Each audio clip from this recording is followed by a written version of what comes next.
Tēnā koe, Katie.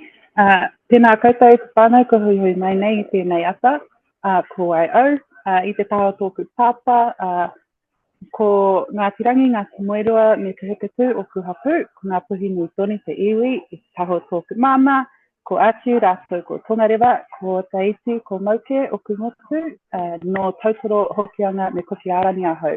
Ko ai au, ko Engie Matene tōku ingoa. Just beautiful to be here to speak with you all today. I'm sure we'll get into more kōrero, but I'll hurry over to Amber to introduce herself so we can get into the real nuggets for this morning. Tēnā koutou anō.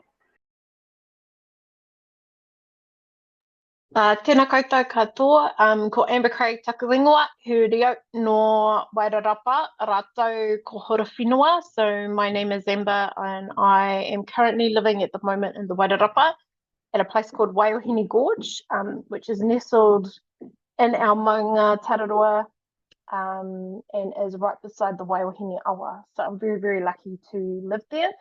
But I also hail from a little place called Hora Whenua, live in through my more upoko side. So yeah, kia ora. Awesome, tēnā kōrua. Well, we are here to hear all about what you do and how you've got to be doing what you're doing. So we'll start with Engie and really love to hear about, you know, what your background is and what you're doing now.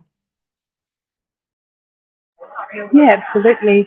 So a bit about me as a whānau. I grew up here in Wellington. I'm actually dialing in from Victoria University, stepped aside from the Indigenous Data Sovereignty Conference to be able to kōrero with you all. So I'm feeling very privileged to be able to do that. 2 years ago, I decided to move back to our Tupuna Whenua, Te Tai Tokerau. And a lot of that was because my background is in software development. So I've worked as part of the engineering teams at Trade Me and Flick and the Āhau team most recently. And for me, it was about collecting digital skills that, because I wanted to be able to create solutions, and my creativity point was using technology. And I thought, wow, the only way to do that is to become a ringaropa on the tools so that I'm not paying extreme prices, or our people don't have to pay extreme prices for near actual, like, terrible versions of technology, if you've ever experienced that before, ka aroha. But yes, and so I decided to move back home, and I knew I wanted to create jobs and opportunities and not take them. So at the moment, I am both a contractor, so I contract out doing community tech support, and that can be anything from software development to project leading to facilitating digital literacy wānanga to upskill our whānau in our regional areas. And most recently have co-founded alongside an amazing team of 5, a collective called Mātou, and our focus is to create digital identity infrastructure to support our communities to be kaitiaki of our own identity, data, and the infrastructure to support that. Yeah, and so that's a little bit about me. I will copy that and hand back to you, Katie. Yeah. Kia ora. That's awesome. I love that you found a way to come back home, Engie. And I didn't know you wore that many pōtai, so awesome. We'll hear a little bit more about some of that mahi soon. Amber, I'd love to hear about what your background is and where you are now. So my background is, I was born in the Wairarapa, so I was born in Masterton Hospital, which I joke is along with the sheep in the paddock. But when I was 6 months, my parents moved to a place called Tawa, which has more churches down the main road than anything else. I grew up, went to Tawa College, ended up in technology. So it was actually my dad who was my biggest teacher in my life, not teachers at kura or anything like that. And so he taught me how to rebuild computers, how to build towers and stuff like that. So my first job was actually rolling out 700 mobile phones for farmers at Wrightson's. We were having to roll out fibre cables as well to 130 of their sites with one of the first deployments of VoIP phones in New Zealand at that stage. So I was only 18 when I got that opportunity, and from there have just taken up any opportunity that was sort of given me. I guess the privilege was the fact that my dad is Pākehā, has been in technology, so was able to get me into that first role, but I tried to make sure that I took advantage of that. So I've worked at Telstra Clear, rolling out some of the first BlackBerries to ever enter into New Zealand in a trial with BNZ before they were not sure if it was secure enough, and now they're too secure that no one wants to use them. So was some of the first to roll that out and be on a support help desk with the team. Got to roll out the IRD service desk when I was there and was one of 3 who was the service desk support for that. And then I moved across to a place called Telecom that was known at the time and was one of about 20 architects to help design and build out the new Spark network that is known as today. So I was one of the architects who was able to design that up. It took a full team and we had a really multi-universal sort of intergenerational team that was able to design and put that together. We're very hands-on in terms of our technology as well. So we made sure that at the end of the night when there were rollouts, we were absolutely there to help support our developers and stuff while ensuring we delivered the best thing, because we can't design anything if we don't know actually what it's going to look like on the ground at the end of the day. So that kind of instilled a lot of ethics in the way in which I work as well, as long as what my dad had taught me when I was growing up. So after that, after about 6 years, I realized I wanted to try and stretch my wings and go into a different place. I went to Westpac, was there for a couple of years, went to ANZ, was a digital architect for all of their digital customers, and ended up at BNZ as the enterprise architect for all of their digital services. And I lasted about a month before I sort of had my ass haunted by my nannies, and they told me that I needed to come home. So it was during 2018, I had a massive year. Moved my parents back home to the Wairarapa, had split with my ex, and then realised that the only person who was stopping me from coming back and being myself was actually myself. So part of that as well was realising that actually I was helping someone else to get rich or to buy their son another boat, and I was actually at the height of capitalism. And so that was a real struggle for me, because after I'd moved home, I realised that actually I was part of a problem and part of the system that was causing harm to our whānau. So real disconnect between people in corporate who want a priority, have to get this done, it's an emergency to get done by next week, versus coming home and seeing my whānau can't house themselves, can't necessarily get enough funds to be able to feed their whānau for the next week. And so a real disconnect between the priorities and what I was seeing back home versus in corporate Wellington IT. So I actually ended up quitting my job and I came home, and I ended up spending 18 months touring around with my kaumātua, searching out stories of my ancestors. And so that led me into a lot of places, into lots of different spaces. And the first thing about coming home is actually listening first. So very, very lucky to have spent a lot of time with my kaumātua here. I now work at Taiao in Rangitane Wairarapa. So very lucky to get to hang out in a very intergenerational team here. On top of that, where do I even start? So I have quite a few kaupapa. So I've been with the SIS Engie on a digital program training whānau on marae on how to use the digital tech that's been rolled out as part of Spark. I've done a lot of contracting. In a past life, I was the co-founder of Whare Hangahanga with someone who some of you may know as Haria Tarangi, who's a very good friend of mine. I've started up an organisation called Te Whare Hangahanga, which is around challenging how we build housing today and doing it in our way from a Mana Mātauranga Māori perspective. I've been in the Māori Data Sovereignty space for a very long time, as long as we've been up with Whare Hangahanga. Now looking at how we can utilise technology as a tool to be able to help with our conservation. I dislike that term immensely, but in terms of Whitirere Ngā Taonga, so how do we ensure that we're empowering our taonga and our ngāhere and in our taiao space and those types of things. So that's a lot of the mahi that I do today that I'm very lucky to be in. Yeah, I have a few other projects, but I'll leave it at that. I think that that's all Korua, and I know that Te Whare Hangahanga got funded through your crowdfunding. yes, we're very lucky to not only just reach our goal, but Yep. to kind of smash through it to 120k. Yep. That's awesome.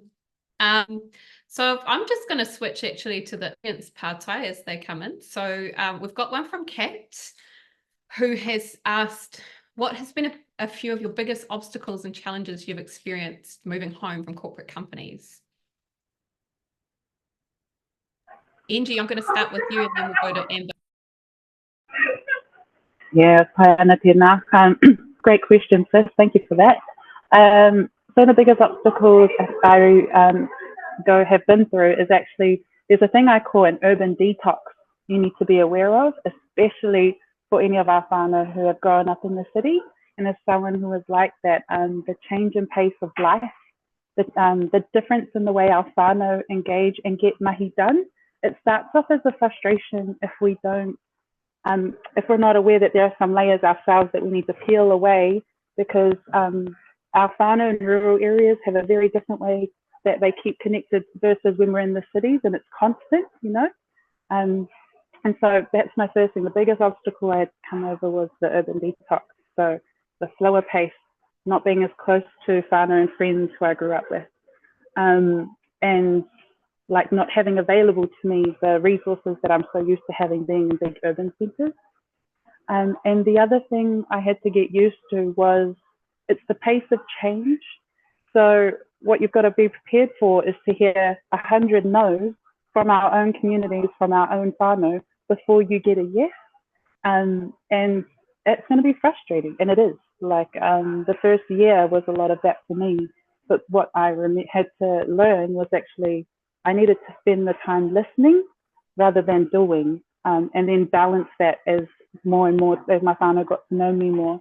And the reason for that is building relationships, our tinana, our kanohi, is very powerful. And when, you know, I was blessed to have family or my parents who brought me back home every year. So I always knew where my tūranga wawa is. I always knew where my whānau are. However, coming back to move home, and, you know, my dad's been gone now for about 17 years. And so those connections, those hononga we used to have were very weak, you know, because for reasons, life, we didn't maintain them with our cousins, our aunties, our uncles, our nannies. And so giving yourself the time to reconnect with your whānau first in order to go in and achieve those things you want to achieve in the areas that we're in. Yeah, that was a challenge I had to navigate. And gratefully, I had some very tūturu aunties and uncles who were there to keep me in line and put me back on the path. Yeah, and part of that, learning, the backhand, all the eyes, the pukana, got all of those. So yeah, those are a few of my obstacles that I could keep going into whānau, but I'll pause there and hand over to Katie and hear a bit more from Amber. Yeah, Amber, keen to hear the challenges you've encountered in returning home. As I mentioned, I think I was very cautious when I came home that I wasn't the person who was going to sell my whānau out and be the snake oil salesman. So I didn't want to come home and promise them the world and tickle solve this and all this. And so when I came home, I actually I didn't speak up in a lot of hui. And there's few people in here who know me and have been in hui with me, know that that's very hard for me not to do. But it was actually my Auntie Teresa had said to me, you know what they're talking about, don't you, bub? And I said, yeah, I do, Auntie. And she goes, that they're not for us, are they? They're trying to colonize us. And I said, yeah, they are, Auntie. And she goes, you need to speak up. She goes, I know that it's wrong, and I know what they're saying is wrong. She goes, you know it's wrong, but you know how to challenge them, and you know how to speak their language. I said, well, I didn't really want to come in here and take over the conversation. She goes, it's for our mokapuna, bub. You need to speak up and say something. And so it's kind of with her guidance and a few other kaumātua around me, that has been, I have never wanted to speak up in situations, and now it's gotten to the point where actually they've put me in those places to be able to say the things. But I spent a good year or so learning our Mātauranga first, so diving into manuscripts and understanding what is our Wairarapatanga before we go into these spaces. And because technology is just a tool, and so it's how do we design it in our TL Māori way, not just take a tool and then colonize our people with it. So, you know, colonization's best tool is when they colonize our own people, and we come home and do it to our own people. So actually, how can we make sure that the technology that we're utilising is empowering our whānau and freeing them and returning their autonomy rather than colonising them and putting them in spaces that just makes them another bite, you know, that type of thing.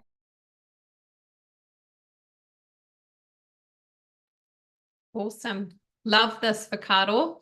I've got another pātai, which is what are the tech needs out in your respective regions? What does the tech look like? I think a lot of people are tuning in from cities, maybe have really good access. I've got a really bad connection from a city today, but really interested in hearing some of the technology challenges that you're encountering in your respective region. We'll start with Engie. Kia ora. Yeah, kia ora. I think it's a great pātai.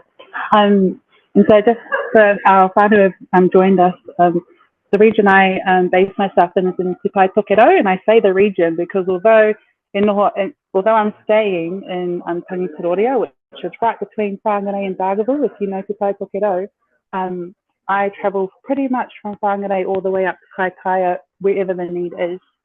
And so, yep, where my region is Te Tai Tokerau, and one of the biggest needs at the moment is energy, affordable energy for our whānau. So, so you can understand the challenges we have when it comes to power in our region. After Cyclone Gabriel, Hokianga was without power for up to 19 days. 19 days in modern Aotearoa. Okay, and not only that, it is normal to have a 1 or 2 day power outage every week. Yes, you heard that right, every week. So with all these digital services being rolled out, with the technology being a focus of a lot of the services as well, when you don't have access to quality power or consistent power, it falls over pretty much. And you know, yes, there's renewable energy sources out there. Yes, there's other ways we could look at getting power sources into the homes of our people. However, there's a massive financial cost, a startup cost to that, and that's a barrier for our whānau as well. When the quality of housing isn't up to par, and you're saying putting solar onto roofs or onto whenua that has potential flood areas. So that's been one of the biggest, I think that's one of the needs for good quality, consistent power. The other two, and I mean, I could go, depending on where on the technology ecosystem you sit on, whether it's DevOps, whether it's infrastructure, whether it's software, there is a need across the board there. But actually, for me, the biggest need is in uplifting, improving our digital literacy, and particularly in our region. So to sort of help you understand, like a lot of our whānau are still needing to learn the basics of how to be safe and secure on the internet. Haven't even delved into the introduction of AI and what that means, or trying to apply data sovereignty principles when they're not quite understanding, don't click on a text that has a link. They're having basic Facebook accounts being hacked, or they have 15 email addresses because they can't remember the password to certain things. So digital literacy is big. Improving our digital literacy is a big need, in my opinion, so that, and it's across all the generations, to be honest, right from kaumātua right down to our babies. And I say, I really have a fear that we're leaving our kaumātua out. There seems to be a thing, we're going to die off, but don't worry about it, don't need to learn it. And I dislike that with a passion, because, if you live in Hokianga, it is about 2 hours to get to Whangarei, which is the closest hospital, or you go further 3 hours to Kaikaia. And so the access to their own house data requires petrol, because you have to travel, requires a driver if they aren't able to drive.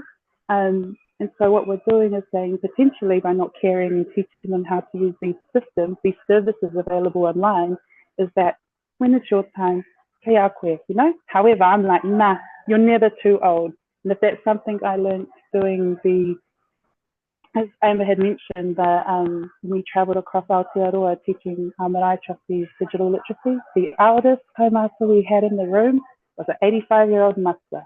And I always picture him in my sessions. So I'm like, if he can learn at 85, and this was back in 2020, so 89, if he can learn at that age, you can learn.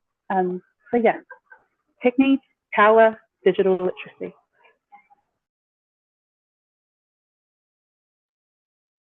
Awesome. And really, I think it's a surprise for a lot of people to know that those outages are still happening for Te Tai Tokerau.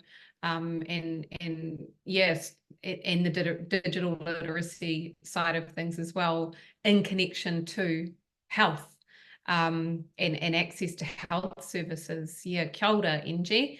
Amber, what's happening over in the Wairarapa?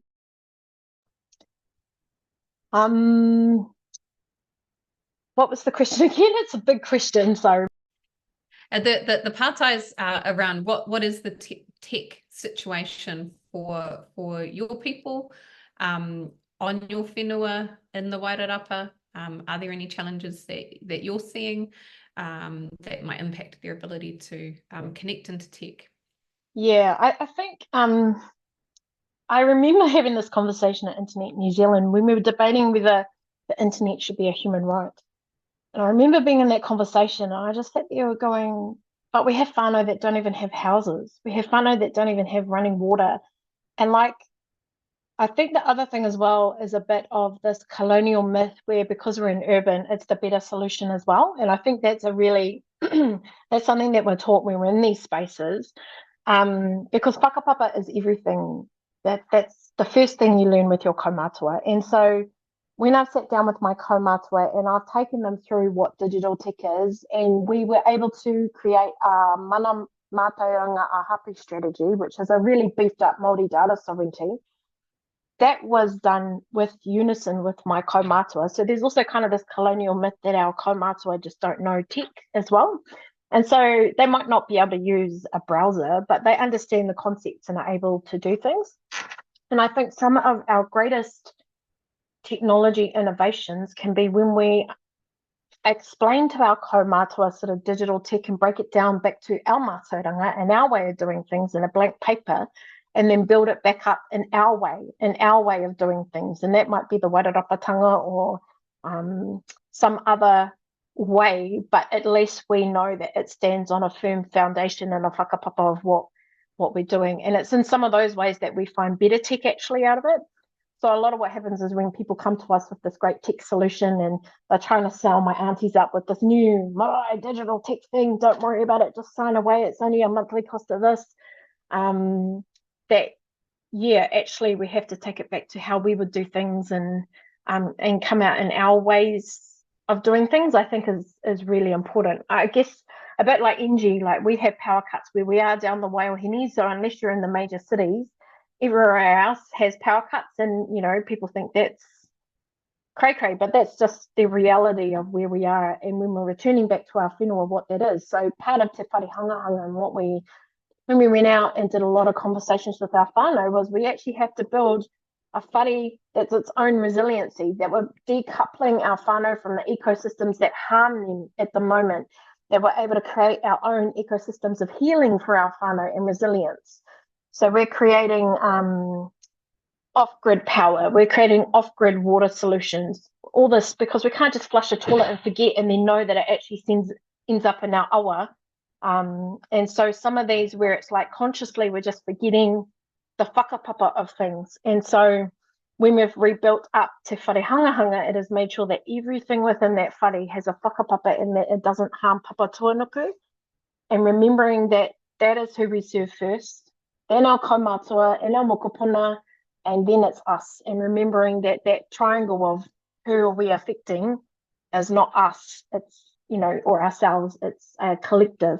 So what does that actually mean when we're coming into these spaces? And so when we are trying to use technology where possible, so a massive thing in the Taiao space for us, we just don't have enough people back home. We don't have the manpower or woman power, probably, because we know that we do a bit more, but you know, the woman power to be able to be in these spaces and do all the Taiao stuff that we need to do to bring back our awa and our people.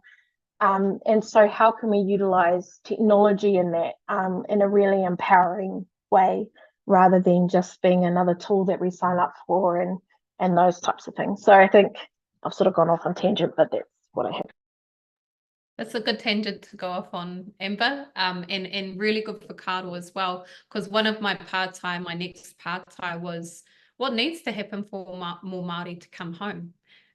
what can we do to encourage more Māori to come home? I don't think many of us can actually go home and move like you guys have, but what kind of things can the people in this room do to contribute back if they're unable to make the big move yet?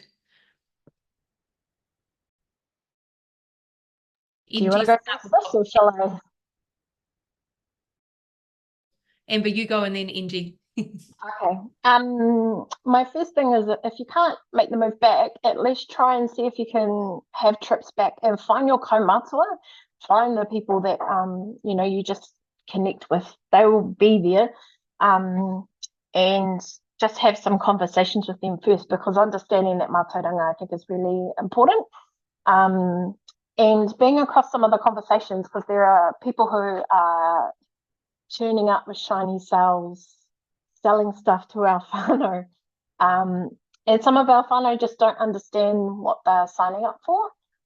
Some also know that it's dodgy, but don't know how to say what it is that's dodgy. So sometimes we have to be the translators in that sort of situation as well. And then what was the other part of the question? Yeah, it was what can those of us who can't go home move home?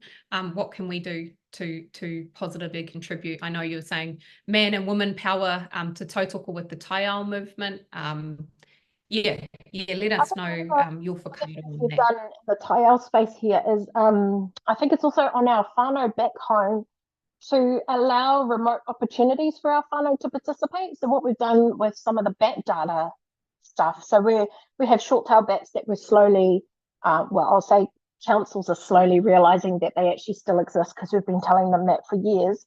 But it's a remote opportunity where we have this data that we've collected and it needs to be processed, but DOC don't have the person power to be able to do that.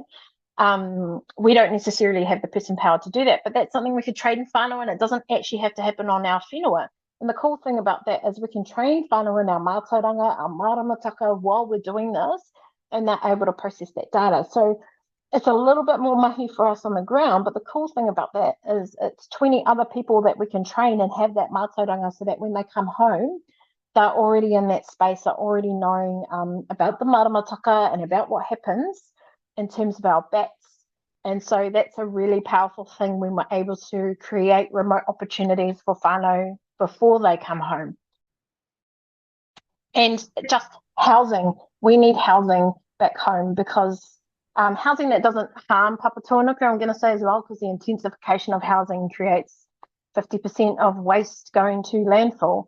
But gentrification of our cities and these towns is really massive. You know, you have people creating their third home that's a batch out on the coast, or, you know, Greytown. If you drive through that, there is unlikely most of my whānau cannot afford to come home.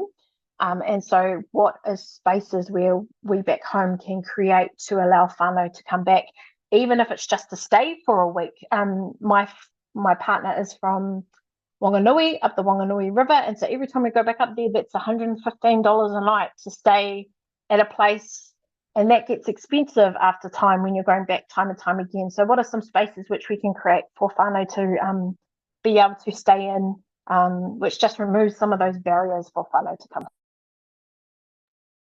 Awesome whakaaro. Yep. Engie, keen to hear you. Yeah, thanks for our whānau in the city. My advice would be, if there's an opportunity, like if there's an opportunity for you to go home and do kōrero or whai kōrero lesson or hāranga wānanga, I cannot stress how powerful it is when you go home to learn with mātauranga. That was my calling. I had been waiting for years, you know, sitting on the fence.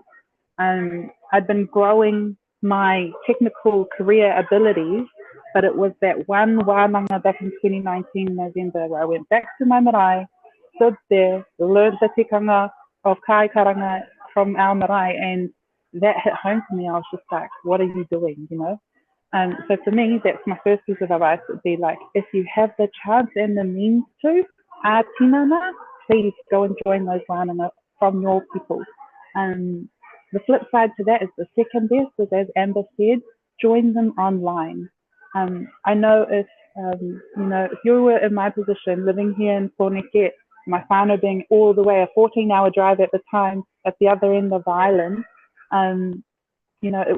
it may not be. I just want to say, like, yes, learn what we can here, but there is nothing like learning the tikanga back home, because it shuts down all the other lessons, all the other unlearnings you have to do, because the way your tupuna do it is the right way. No one can question that except yourself and your whānau. So that's one thing I would say. The other thing too, and I think I saw a pāpai come through about when you're in the system and you're living in these centres, what change can you do? What can you do in those situations? And honestly, in hindsight, the biggest impact me living in the urban centres has done for me and my whānau is it connected me with people, organisations, and resources that I've been able to take and utilise and nurture those relationships to help improve outcomes back home. And so people will call that networking, but I feel that's a little surface level. When you truly have those great working relationships with people, when you're back home and you need to call on their expertise and they're there to help you, those are the sorts of networks you want to be creating. Those are the sort of relationships you want to be developing while you're here, while you're in the system. And I'm like, learn, absorb, but remember your te ao Māori lens, because that's something I had to relearn going back home. Because I got so absorbed in this engineering space, I got so absorbed in the ones and zeros, that I'll be honest, I did lose focus for a bit. I have lost focus on what's most important. And we all know what that is. He tāngata, he whānau, he hapori hoki.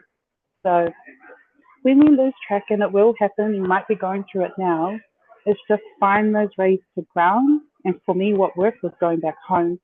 Tangohi ohu, put your feet in that soil and just ground.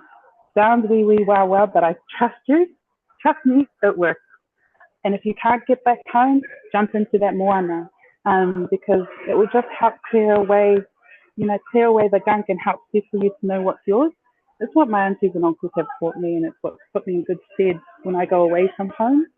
And you'll laugh when you get to the point where you're like, come back to the city, Wellington Cove, and you're like, okay, I'm ready to go now, ka kite, because that's the sort of, I think it's like that.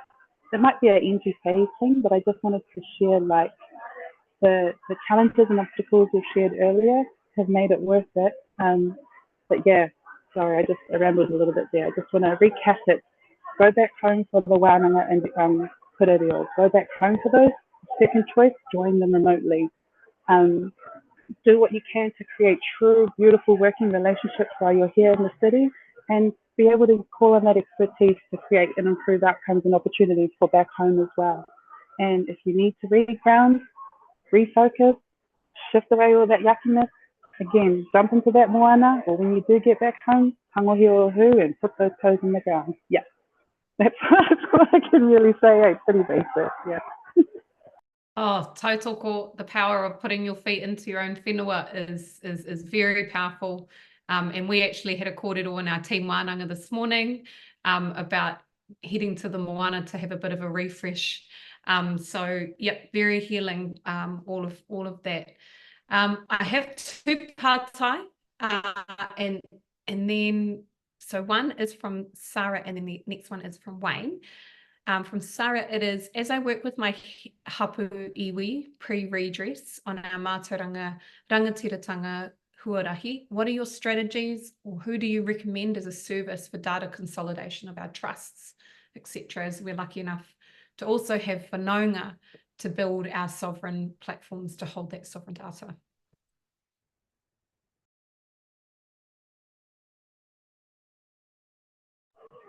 I can jump in first and give them a hint. I think I'm going to start with who's out there at the moment. Actually, no, I'm just going to bring up your pātai again on our chat here, because I think there's some really beautiful, strategies for data consolidation. I think as a start, it's about trying to educate our whānau at home around the importance of data, what it is, why is it important, i roko i te ao Matihiko in particular. And if you haven't already, is try and educate them so that you all have a shared understanding. That would be my first strategy when engaging, particularly with our whānau and Hapū. The next is to get a gauge around what the digital literacy is back home as well, because you can bring in the experts and the consultants to roll out what this solution could be, but if there's not that awareness of where our whānau sit and how to engage with them around these pretty big solution ideas and principles, it can kind of fall over their head as well. So making sure you have an understanding around where's our digital literacy at within our whānau, our Hapū, our iwi. What is there support out there we can draw on to help uplift it, or do we take where we are now and continue the mahi while someone else does the improving digital literacy? That's something to consider too. And now when it comes to the actual solution, there's a few that I'm aware of, and although they're pretty small scale, they are working with whānau, with a few other marae up home, marae and Hapū up in Te Tai Tokerau. So Kevin Shedlock and Ian Welsh from Victoria University have rolled out an Engie cloud. So it's about a localized cloud service that they can install at your Hapū, at your marae, and they've got a whole complete solution there available to you. So that's one option there that you have. The other is the collective I've been talking about, Mātou. So we've actually been looking at, in particular, digital identity, but the platform and what we've built has used the Āhau software. So Āhau is free open source software. It is currently and regularly updated, so you're not going to just take a piece of software and then no one's going to look after it, or it becomes redundant with the improvement of technology over the years. Kāhore, our collective has definitely jumped on board as kaitioki of that particular tech stack. So those are two Māori made by, for and with options that you have available if you're looking at an actual technology solution. So honestly, I would also take 2 steps back, and whoever you engage with, whether it's us, Kevin and his team, or whoever it might be, it's just I would say we'd have to start with wānanga, whether that's online or in person, just to understand your whānau, your Hapū needs, what data you're trying to store, where that needs to go. Kia hapa putia, mā koutou, what's the resourcing you have available, what's the capability, to then know what we need to have to build that solution. So I hope any of that is helpful to you, and if not, keep it tight. But if you want to put it all further, then hopefully we can share some details through after this to be able to take this further. But yeah, that's my whakaari. Kia ora, Engie. I'm going to go to Wayne's part-time now, who's said, a bunch of us are still inside the machine. I always try to influence the machine from within while recognizing that it's hugely difficult to achieve. How do you think we ensure that we're connected to and able to tautoko yours and others' mahi in the regions? I might just do something on the previous question. Sorry, I know we're running out of time, but I just have a little bit of a different kōrero to Engie and what she said. This is data. This is data, but we don't see it as data. These are the manuscripts of our kaumātua, right? These are the handwritings of my kaumātua who is no longer here. This is data that we have to collate. So when we're talking about data consolidation and some of that kōrero as well, I guess my archives is in itself a data center for us in our mātauranga. So I guess some of the kōrero is about, and if you're doing, I have a whole issue with the way in sort of treaty settlements and stuff like that handle stuff, but they have a mass amount of data as well around how our stories and some of the kōrero that would never have been recorded if we didn't have to do that. We are currently basically researching out how we can drop a data center on the middle of our whenua in Waiohini Gorge, so that we can store our own data on our own whenua on a closed wireless LAN that would only be accessible for our whānau if they're on the whenua. That is currently what we're researching right now, because even if we had something in New Zealand, my understanding is the only data center that's in New Zealand is, I've lost the name of it, the Catalyst Cloud, and they do hydro powered. If we were to look at something like the Amazon or Office or anything like that in terms of Microsoft, although they do it, they still hold jurisdiction over the US. The US passed a law that basically said they can inspect our data without, even if it is hosted in New Zealand. So there's a whole issue around the whakapapa of sovereignty of our data when we're putting it into those spaces. So that's actually, we figured that we would look to do something totally off-grid in our own solution when we're doing that. Just a little bit on Wayne's question now, inside the machine, it's blimmin' hard when you're inside there, because I know you are all passionate people who are doing it for your people. That's why you're in there, you're trying to change the cog. But I think, and this is just coming out of a weekend with Tēnā Ngata about the doctrinist discovery, Mediana Pittman about Te Tiriti o Waitangi and Whakaputanga. These systems are not designed for us. And so sometimes we can change part of the system to less harm our people, but a kind of harm is still a harm. And so sometimes we actually have to walk away from those systems and create with a fresh page our own system from our own Mātauranga. And that might be from a regional perspective, ensuring that we can build it as a whole, but having our own autonomy as in regions. Because there's been a few times when I've turned up to hui or committees and our own whānau, Māori whānau, are wanting to colonise us at a national level rather than actually, we can only have kotahitanga when we have a strong identity in who we are as a whānau, a hapu, then we can come together and make decisions in a collective, rather than sometimes what happens in these spaces, Māori Mā, is we come together and then, you know, you colonise from a national perspective. Oh, there's only one version of this. Oh, there can only be this. This is the way that Te Ao Māori works. There is different whānau, different hapu, different kōrero, and they can all be right, if that sort of makes sense. So there's just some things around that. And I guess the thing I would suggest, Wayne, is go have a whakawātia, go dive into your awa, because you will need it. Because I know a lot of our whānau, especially in the Wellington, in our public servant, you guys are going through a rough time. Some of what I've said to my whānau as well, maybe it's a tohu for you to come home. Maybe, you know, I know that being disestablished is not a great thing, but maybe it's the circuit breaker you needed to come home and start cool new stuff and just live that dream. You know, you had that crazy idea. Maybe it's not your crazy idea. Maybe your tupuna put it in your head and is telling you to come home. Just sometimes give yourself permission to do, I mean, I say that sometimes people have a lot of privilege. I have 2 children now. I had a lot of privilege when I came home because I had no children. Now I can't think of necessarily doing what I did back then now with them. So I guess take that with a grain of salt as well. I'm not just telling you to go and quit your job tomorrow and come home without any plan necessarily.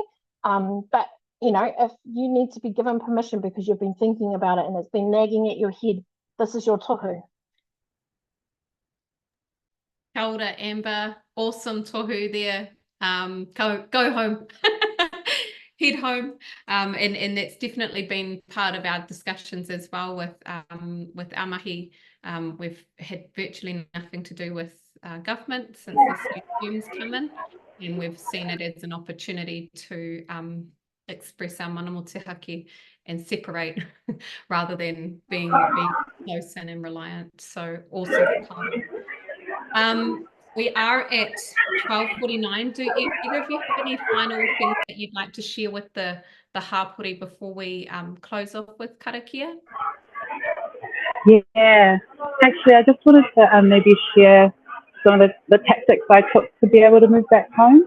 And that was just because, like, you know, all we're talking about was all the great stuff, but it was like a really intentional plan and purpose when I had gone through, like, even from learning, going back to study and those steps. And so first thing is, like, if you think it's possible that your current, you know, employer, the organization you're working for will support you to be remote, even if it's for a couple of months, ask for part-time. Make it part of your personal development that you can be remote for 3 to 6 months.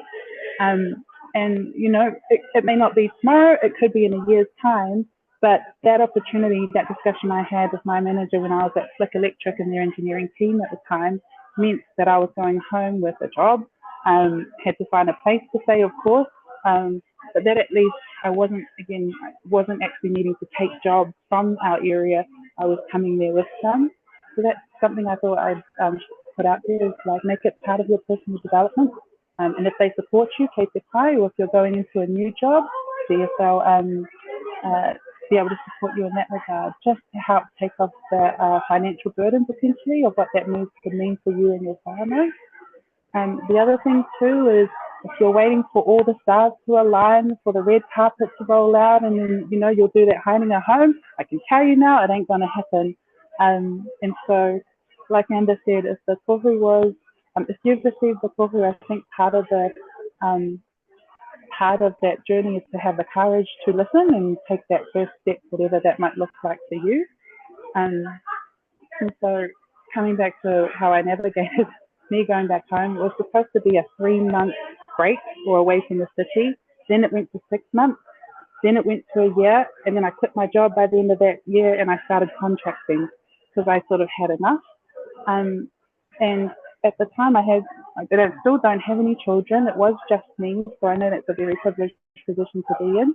But I just want to say it is possible, and sometimes we've got to step away from our ego and ask our whānau for help.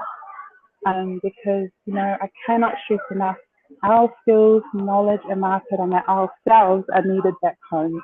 And the only way we'll know how to best support our people is by being with them and learning from them. So, yeah, I just wanted to hopefully maybe just make it that slightly easier and just say thank you for this opportunity and for dialing in to listen to us have a bit of a rant and share a bit of our tidiness. Yeah, thank you.